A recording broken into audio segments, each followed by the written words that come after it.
Selamat siang. Jadi di video kita kali ini kita akan membahas salah satu peristiwa penting yang terjadi di Indonesia, yaitu pemberontakan APRA atau Angkatan Perang Ratu Adil pada tahun 1950. Sebelumnya perkenalkan, nama aku Yuriana Janski dengan NPM 2516071036. Saya Mutiara Sulfi Fadila dengan NPM 2516071004. Dengan saya Najila Fauzia dengan NPM 25160 71005. Proklamasi Kemerdekaan Indonesia pada 17 Agustus 1945 menjadi awal lahirnya sebuah negara yang merdeka dan berdaulat. Namun, perjalanan bangsa Indonesia setelah kemerdekaan tidak selalu berjalan mulus. Berbagai tantangan dan ancaman muncul, baik dari pihak luar maupun dari dalam negeri, yang berpotensi mengganggu stabilitas dan persatuan bangsa. Salah satu peristiwa penting yang terjadi pada masa tersebut adalah pemberontakan APRA atau Angkatan Perang Ratu Adil pada tahun 1950. Pemberontakan ini menjadi salah satu ujian bagi pemerintah Indonesia dalam mempertahankan keutuhan negara dan mewujudkan cita-cita persatuan nasional.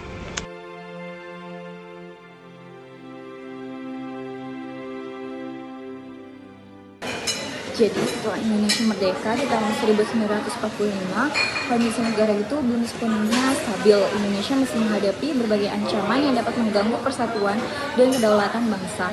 Dan di masa itu tuh Indonesia berbentuk Republik Indonesia Serikat atau RIS, di mana bentuk negara ini tuh merupakan hasil kesepakatan setelah pengakuan kedaulatan oleh Kerajaan Belanda di akhir tahun 1949. Namun nggak semua pihak itu setuju dengan perkembangan politik yang terjadi. Salah satu kelompok yang menentang penyatuan Indonesia itu adalah APRA atau dikenal dengan Angkatan Perang Ratu Adil, di mana kelompok ini tuh dipimpin oleh Raymond Westerling, yaitu seorang mantan kapten pasukan kolonial Belanda.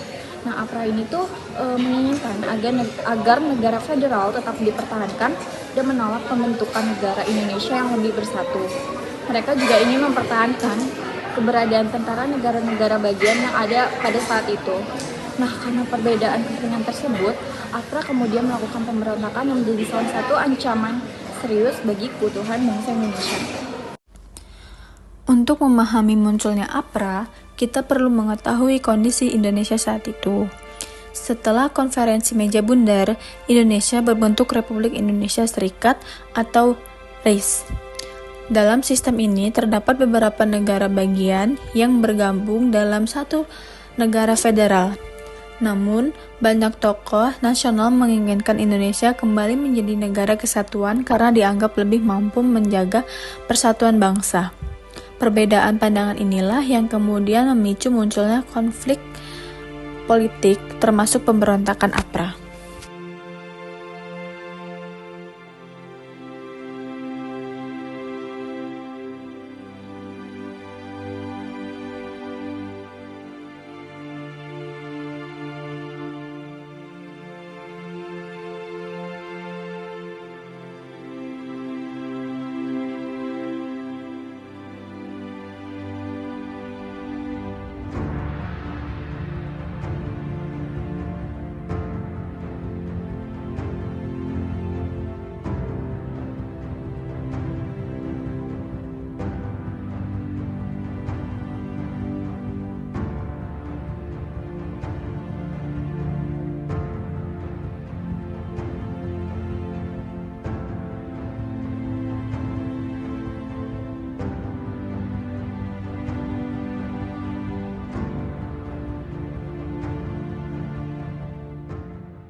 Pemimpin APRA adalah Raymond Westerling. Ia dikenal sebagai mantan perwira KNIL atau Tentara Kerajaan Hindia Belanda. Westerling memiliki pengaruh terhadap sejumlah bekas anggota KNIL yang tidak setuju dengan perubahan sistem pemerintah Indonesia. Melalui APRA, ia berupaya mempertahankan bentuk negara federal dan menolak proses integrasi militer ke dalam Angkatan Perang Indonesia. Pemberontakan APRA terjadi pada 23 Januari 1950 di Kota Bandung. Pada pagi hari, pasukan APRA melakukan serangan mendadak terhadap markas dan anggota tentara Indonesia. Mereka menyerang pasukan pemerintah serta menciptakan suasana ketakutan di masyarakat. Akibat serangan tersebut, banyak anggota tentara Indonesia yang gugur dan menjalankan tugas mempertahankan negara. Situasi keamanan di Kota Bandung menjadi kacau dan mengancam stabilitas pemerintahan. Selain melakukan serangan di Bandung, APRA juga memiliki rencana untuk memengaruhi pemerintahan pusat di Jakarta. Namun, rencana tersebut berhasil digagalkan oleh pemerintah Indonesia. Pemerintah kemudian mengambil tindakan tegas untuk mengatasi pemberontakan ini. Aparat keamanan dan tentara Indonesia bergerak cepat melakukan pengejaran terhadap anggota APRA. Berkat kerjasama pemerintah, tentara dan rakyat Indonesia, pemberontakan APRA akhirnya dapat ditumpas. Kegagalan APRA menunjukkan bahwa bangsa Indonesia memiliki tekad kuat untuk mempertahankan persatuan dan kedaulatan negara. Pemberontakan APRA memberikan beberapa dampak penting bagi Indonesia. Pertama, peristiwa ini menunjukkan bahwa setelah merdeka, Indonesia masih menghadapi berbagai ancaman dari dalam maupun luar negeri. Kedua, pemberontakan APRA semakin memperkuat semangat rakyat untuk menjaga persatuan bangsa. Masyarakat menyadari bahwa perpecahan dapat membahayakan masa depan negara. Ketiga, pemerintah semakin berupaya memperkuat sistem pertahanan dan keamanan agar ancaman serupa tidak terulang kembali. Kemudian, dari peristiwa APRA, terdapat beberapa nilai bela negara yang dapat diteladani hingga saat ini. Yang pertama adalah cinta tanah air. Para pejuang dan tentara Indonesia rela berkorban demi menjaga keutuhan negara. Sebagai pelajar, kita dapat menunjukkan cinta tanah air dengan menghormati simbol negara, menggunakan bahasa Indonesia dengan baik, dan menjaga nama baik bangsa. Yang kedua adalah kesadaran berbangsa dan bernegara. Kita harus menghargai perbedaan suku, agama, budaya, dan pendapat agar persatuan Indonesia tetap terjaga.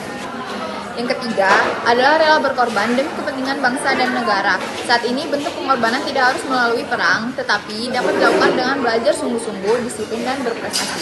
Yang keempat adalah menjaga persatuan dan tidak mudah terprovokasi informasi palsu atau hoax yang dapat memecah belah masyarakat. Jadi, meskipun kita hidup di masa damai, semangat bela negara tetap sangat penting. Kita dapat menerapkannya melalui sikap disiplin, toleransi, tanggung jawab, serta kontribusi positif bagi lingkungan sekolah, keluarga, dan masyarakat. Demikian pemaparan kami mengenai pemberontakan APRA tahun 1950 dan nilai-nilai bela negara yang dapat diterapkan pada masa kini. Terima kasih.